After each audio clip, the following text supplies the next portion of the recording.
বন্ধুরা, এখন কাঁঠালের সিজন চলছে আর আমরা প্রত্যেকেই কম বেশি কাঁঠাল খেয়ে থাকি। কাঁঠাল খাওয়ার পর কেউ আর কাঁঠালের দানাগুলো ফেলি না, কারণ এই কাঁঠালের দানা অনেক রকমের তরকারি করে খাওয়া হয়। আর কাঁঠালের দানা পরিষ্কার করতে গেলে অনেকক্ষণ সময় লেগে যায়।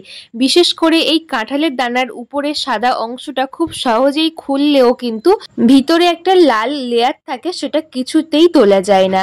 আমি হাতের সাহায্যে এইভাবে উপরের সাদা অংশটা তুলে দিচ্ছি। এটা খুব সহজেই শুকনো হওয়ার পরে উঠে যায়, তবে লাল ভাবটা কিন্তু ওঠে না। আর এই লাল ভাবটা একদম পরিষ্কার করে রান্না না করলেও কিন্তু খেতে ভালো হয় না, অনেকে পছন্দও করে না। আজকে খুব সহজে একদম সেকেন্ডের মধ্যে এই লাল ভাবটাকে একদম তুলে সাদা ধবধবে করে দেব। দেখতেই পাচ্ছ উপরের অংশটা কত সহজেই তোলা হয়ে যাচ্ছে। আমি একটা কাজ করব, ছুরির সাহায্যে দানাগুলোকে মাঝখান দিয়ে কেটে নেব। তাহলে দেখবে বন্ধুরা, কাঁঠালের দানার যে সাদা খোলাটা আছে খুব সহজে তুলতে সুবিধে হবে। তাই আমি প্রত্যেকটার মাঝখান বরাবর এইভাবে খুলে নিচ্ছি। আর ভিতরের লাল অংশটা কিছুতেই খোলা যায় না, একদম চিপকে বসে থাকে। আজকে কত সহজে তুলে ফেলবো পুরো ভিডিওটা তার জন্য দেখতে হবে।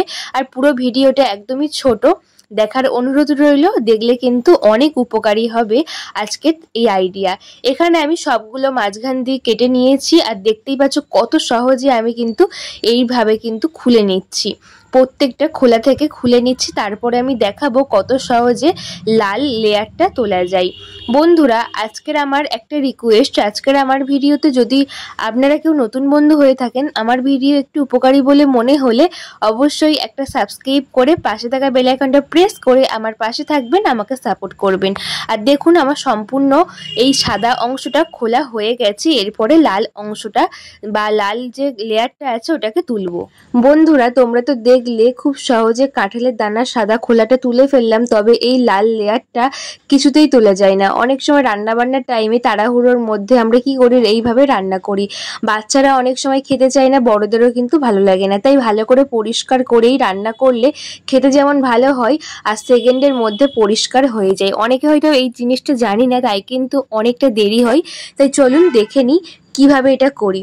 আমি এখানে একটা পাত্র নিয়েছি আর নিয়ে নেব একটা গরম জল, মানে একদম ফুটন্ত গরম জল না, তবে উষ্ণ গরম জল এখানে ব্যবহার করব। আর দিয়ে দিচ্ছি হাফ চামচ বেকিং সোডা। বেকিং সোডা জলের মধ্যে দিয়ে ভালো করে জলের সাথে মিশিয়ে নেব। আর এর মধ্যে দিয়ে দেব আর একটি উপকরণ, সেটা হলো ভিনিগার। সাদা ভিনিগার আমাদের সবার বাড়িতেই থাকে, তাই আমি হাফ চামচ মতো ভিনিগার ব্যবহার করছি। আমার দানাগুলো অনেকটাই কম, তাই আমি হাফ চামচ করে ব্যবহার করলাম। যদি অনেকগুলো দানা হয় তাহলে 1 চামচ করে ব্যবহার করবেন। এখানে আমি ভালো করে জলের সাথে মিশিয়ে নিয়েছি। এরপরে যে দানাগুলো নিয়েছি সেই দানাগুলোকেই জলের মধ্যে রেখে আমি 10 মিনিট ভিজিয়ে রাখবো এইভাবে।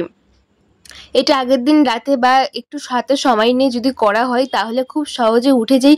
বন্ধুরা, 10 মিনিট পরে আমি ফিরে আসলাম। তারপরে আমি দেখাচ্ছি যে কতটা সুন্দর একদম নরম হয়ে উঠে যাচ্ছে। 10 মিনিট রাখার কারণে কিন্তু একটুখানি হাতের সাহায্যে চাপ দিলেই সুন্দর মতো উঠে যাচ্ছে। দেখতেই পাচ্ছেন স্কিনে।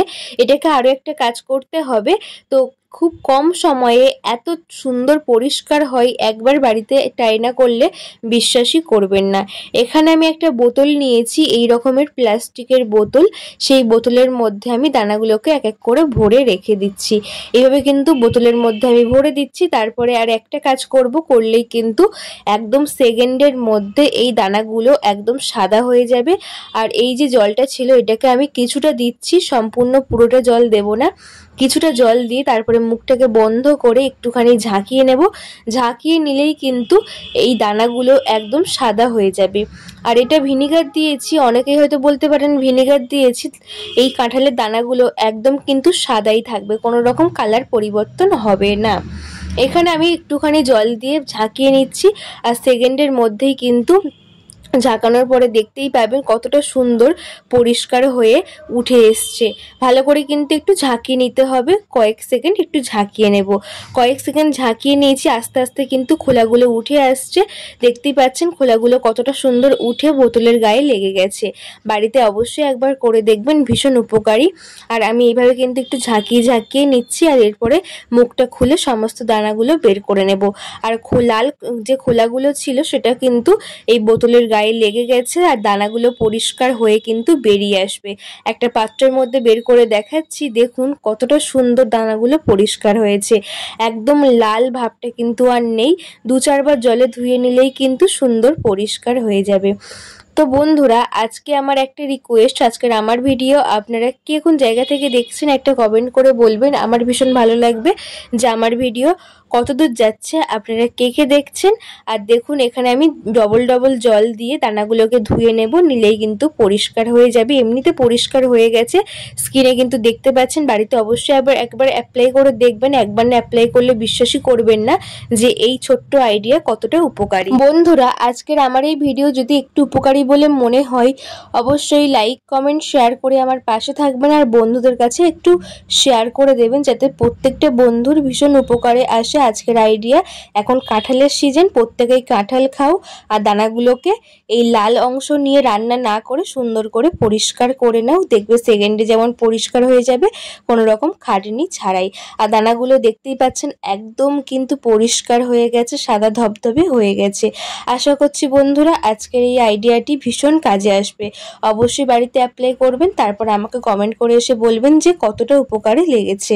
সবাই ভালো থাকবেন, সবাইকে ভালো রাখবেন। দেখা হবে খুব তাড়াতাড়ি নতুন একটা ভিডিওর সঙ্গে। আর এই রকম নিত্য নতুন ভিডিও পেতে অবশ্যই আমার পাশে থাকবেন, আমাকে সাপোর্ট করবেন। আর এইভাবে কিন্তু কঠিন কাজটা অনেক বেশি সহজ হয়ে যাবে এই টিপসগুলো ফলো করলে। টাটা বন্ধুরা।